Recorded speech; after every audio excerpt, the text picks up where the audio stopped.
بسم اللہ الرحمن الرحیم۔ حضرت ابراہیم علیہ السلام۔ حضرت ابراہیم علیہ السلام ایک عظیم پیغمبر ہیں۔ آپ علیہ السلام کو خلیل اللہ یعنی اللہ تعالیٰ کا دوست بھی کہا جاتا ہے۔ آپ عراق میں پیدا ہوئے آخری نبی حضرت محمد صلی اللہ علیہ وآلہ وسلم حضرت ابراہیم علیہ السلام کی اولاد میں سے ہیں۔ حضرت ابراہیم علیہ السلام کا ذکر قرآن مجید میں متعدد بار آیا ہے۔ حضرت ابراہیم علیہ السلام کے بعد جتنے بھی پیغمبر آئے وہ سب حضرت ابراہیم علیہ السلام کی اولاد میں سے آئے۔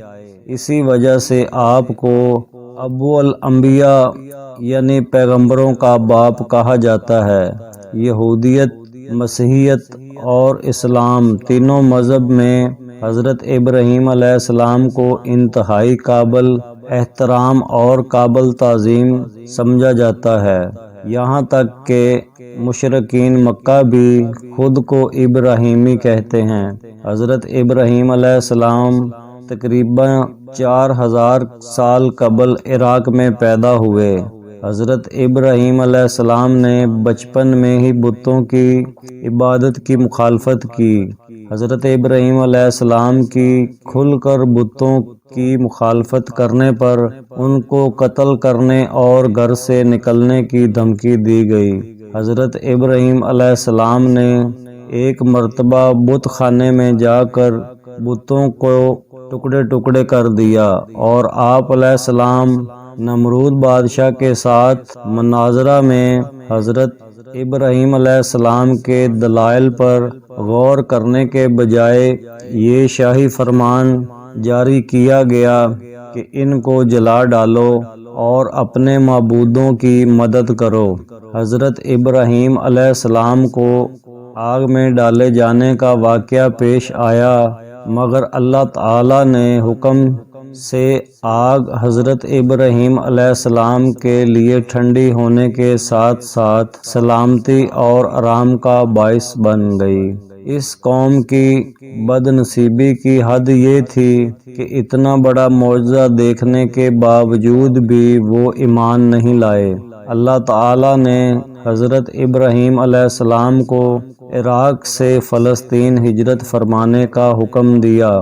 فلسطین اور شام کے علاقے میں آپ علیہ السلام کی دعوت خوب پھیلی۔ آپ علیہ السلام توحید تبلیغ کے لیے مصر میں بھی تشریف لے گئے۔ اس طرح حضرت ابراہیم علیہ السلام نے دنیا کے بڑے حصے میں اللہ تعالیٰ کی بندگی اور اطاعت کا پیغام پہنچایا۔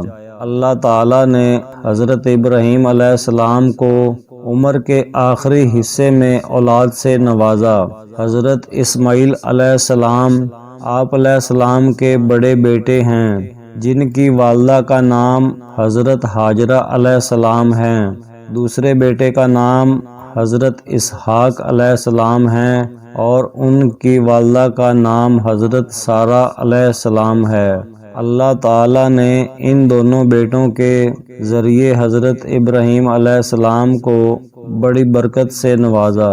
اللہ تعالیٰ کے حکم سے حضرت ابراہیم علیہ السلام نے اپنی بیوی حضرت ہاجرہ علیہ السلام اور بیٹے حضرت اسماعیل علیہ السلام کو مکہ مکرمہ کے چٹیل میدان میں چھوڑ دیا۔ جب کھانے پینے کے لیے کچھ نہ رہا تو حضرت ہاجرہ علیہ السلام بے چین ہو کر قریب ہی صفا اور مروہ نامی پہاڑیوں پر پانی کی تلاش میں دوڑیں۔ ایک ماں کی یہ بے چینی دیکھ کر اللہ تعالیٰ نے وہاں پانی کا چشمہ جاری کر دیا، جسے زمزم کا چشمہ کہا جاتا ہے۔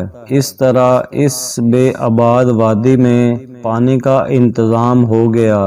کچھ عرصہ بعد ایک قبیلہ بنو جرہم ادھر سے گزرتا ہوا پانی کی سہولت دیکھ کر انہوں نے حضرت ہاجرہ علیہ السلام سے قیام کی اجازت چاہی۔ حضرت ہاجرہ علیہ السلام نے وہاں قیام کی اجازت دے دی۔ پھر اللہ تعالیٰ کی رضا کے لیے حضرت ابراہیم علیہ السلام نے اللہ تعالیٰ کے حکم پر تاریخ انسانی وہ عظیم الشان کارنامہ انجام دیا جس کا مشاہدہ نہ اس سے پہلے کبھی زمین و آسمان نے کیا اور نہ اس کے بعد کریں گے۔ اپنے جگر گوشے حضرت اسماعیل علیہ السلام کے منہ کے بل زمین پر لٹا دیا، چھری تیز کی، آنکھوں پر پٹی باندھی اور پوری طاقت سے چھری اپنے بیٹے کے گلے پر چلاتے رہے، یہاں تک کہ اللہ تعالیٰ کی طرف سے صدا آئی، اے ابراہیم، تم نے اپنا خواب سچ کر دکھایا،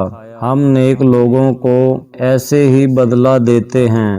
چنانچہ حضرت اسماعیل علیہ السلام کے بدلے جنت سے ایک مینڈا بھیج دیا گیا جسے حضرت ابراہیم علیہ السلام نے ذبح کر دیا۔ اللہ تعالیٰ نے آپ علیہ السلام کی قربانی قبول فرمائی۔